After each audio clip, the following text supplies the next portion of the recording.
I've been a software engineer for 13 years, and what I'm going to tell you is going to surprise you. Yeah, you don't really need to learn programming languages or even hire a software developer to write code. AI can do it for you. AI has become so smart, so cool, that it can write really good code. And no, I'm not really talking about simple open models that you can get from Hugging Face of 200 megabytes or something. I'm actually talking about frontier models, GPT 5.6, Claude Fable 5. Those can really write good code. But you know what they can't really do? Well, they can't really implement software architecture, because to implement that, you need a software architect. And software architecture comes from experience of existing products that you have implemented software architecture on by reading books, by probably getting a degree, by actual experience that requires a huge amount of memory learnings that AI doesn't have, especially when you're starting a new chat every time with no context. Now, I know that whenever you say anything like this, tech bros are gonna come out of their basements and they're going to say, no, AI is going to change the world, it's gonna take everyone's jobs, or Fable 5 is the best one, or GPT 5.6 is the best one. But even the frontier models need something called orchestration, navigation, and that can only be done by someone who can do it. It's similar to how you have AI that can write good English, but you need someone to validate, to give the proper context, to actually double check the copy that the AI is writing before actually publishing outside. And it could also go through editorial reviews. It could also go through, reviews from your lawyer. So all of those things are still in there. So you can't really just rely on a large language model. What you need is an AI harness. What you need is context engineering. What you need is prompt engineering. What you also need is existing experience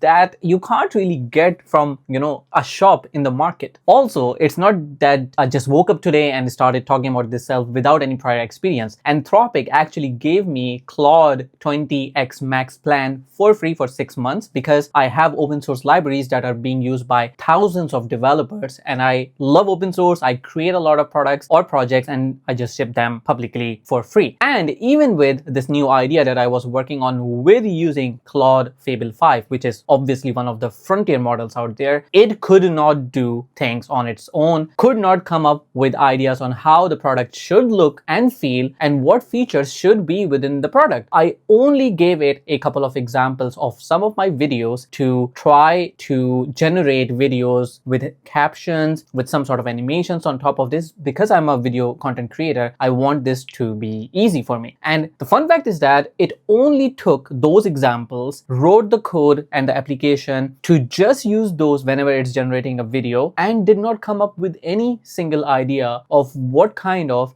viral posts should look like. It also did not add any keyboard shortcuts to the video player. For example, if I'm trying to click a label and move it around and I want to just move it from, let's say, top to a bit bottom, it is playing the video because it's propagating the click event that I'm trying to click on the label and drag, and it's propagating that event to the player, which is toggling the play and pause, which is such a normal thing that an AI should understand. If you're thinking it's too smart, it should be able to handle all those edge cases. But it did not. And I had to explicitly tell it to please stop propagating this click event, because I'm a software developer working 13 years of my life as a front-end developer. I know what event stop propagation is. I know why this is happening. And if I did not really tell it, it wouldn't guess it and it won't do anything at all. Similarly, the timeline feature, it started implementing just that you could click any place in the timeline and you could not do a click and drag. And that is a very common knowledge of any editing software that you would use, that you would click on a timeline and then just drag it to the place where you want to play. A simple thing like that did not exist. So when we say we really want someone who's capable of using AI, that is what the companies are looking for, by the way. We're not really saying that AI is the only thing that can do something on its own. And that also kind of teaches you that you not only want to learn how the AI tool works, but you actually want to build, you actually want to be a software developer, not just someone who is an AI expert or a tool expert, so to say. because when you actually build these kind of softwares, use the softwares, understand and look into how the UI UX feels like, how the architecture feels like. And I'm not just only talking about front end here, by the way, as well. I'm going to also talk about some of the architectural changes as well. And the thing I'm creating right now is really simple. Essentially, you take a raw video and you add certain animations based on remotion on top of it, or add captions. Also, you need to have some sort of jump cuts here and there, zoom in, zoom out a bit, but also look into maybe a picture-in-picture view or a PIP view in several places. And for that, the architecture is important. Like, what happens as soon as the video is read from the AI? What happens first? Do we first listen to the video's audio, transcribe it, and then do we look at the face in the video and try to decide where the face goes and how much of the face should be shown? When it's going into picture-in-picture view, the circular mask that we have, how much of the face should it be inside the mask? Would it be completely like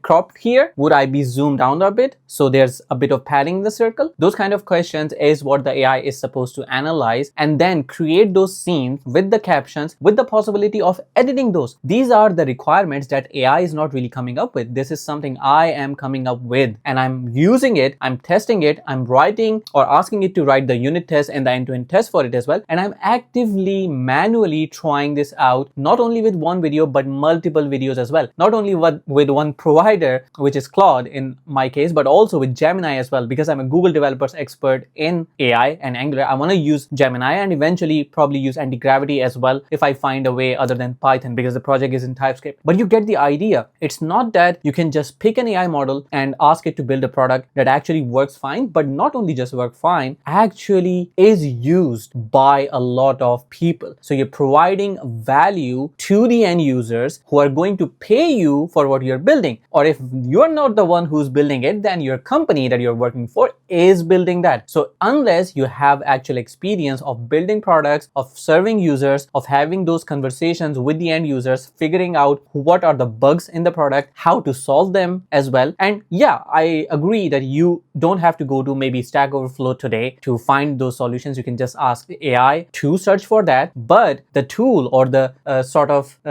I would say the factors have changed, the sources have changed, the methodology has changed, or I would say the elements within the approach have changed. So not only Stack Overflow is used today, you do have AI tools directly searching on Google, for example, or searching your own documentation or your constraints as well. But the principle is still the same. You always would have to go through the first principles of software development. What is the software development life cycle? How do you do spec-driven development, for example? How do you define the constraints and whatnot? So where do we go from here? The thing that I wanted to still say is that we still need to read books. We still need to do courses. We still need to upskill ourselves with the first principles, with the software development life cycle, with system design, with architecture, with the core concepts of programming in general, because we can't only go with these tools, especially without even the knowledge of the tools themselves. For example, do you really know what commands are there in Claude Code? Do you know you can have a voice chat with Claude Code? Do you know you can use rewind to go back if your AI makes a mistake? Do you know you could use the teleporter or the teleport command to switch between your Claude Code instance locally to actually use something from Claude AI, which is Claude Code on the web? Do you know all these things? Do you know how to work with anti-gravity? Do you even switch different models based on the severity of the task that you are trying to handle? Do you have context engineering in place? Are you using agentic loops? Do you have your loops written locally or globally within your machine?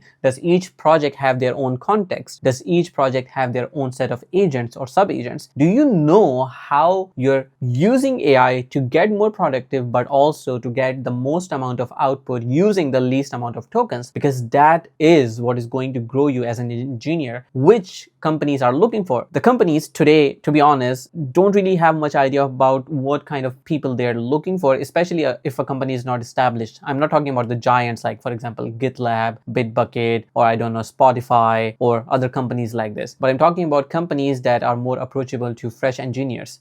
They aren't really sure what kind of developer they're looking for, and that also goes with what kind of interviews are they taking. And if you have been giving interviews, write in the comments what kind of interviews you have been, attending to. Are they interviews where they ask about coding questions that you have to code in front of them, or let's say on a Google Meet? Are they asking you to use AI or not? Are they asking you to, draw on pen and paper, just like I think the FANG or the manga used to do before? So what's happening today, from what I'm hearing from more and more people, is that companies want someone who can use AI to be more productive, to ship fast, because everybody's trying to push their business, market it using SEO as much as they can. And also it's all about being in a race of shipping fast and not much about the security, the architecture, and I'm not generalizing this to say every company does it, but majority of the companies don't have a clue what kind of people they're looking for. And that's why you need to be upskilled in both the core concepts, but also how you're using these tools and what are these concepts, like context engineering, like prompt engineering, like AI harnesses, agent loops. You have to keep up with those, because if something that I've learned from the 13 years of my experience as a software developer is that this is a job and a role which requires constant learning. It requires constant upskilling, because things change too fast.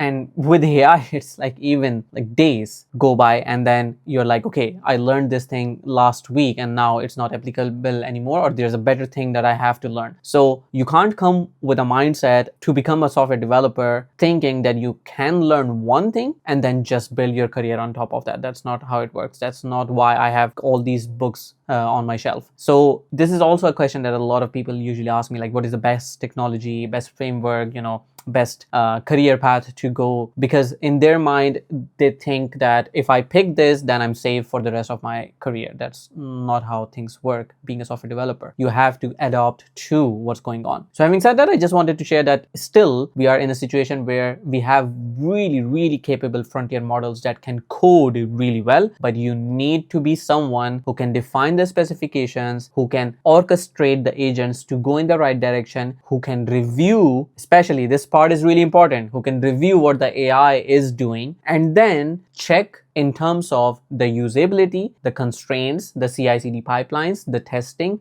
All of those things go around and build a framework for this agent to continuously perform well and actually get the desired output without losing the quality of the work that it's doing. So I hope this video was helpful. If it was, follow me and I'll see you in the next video.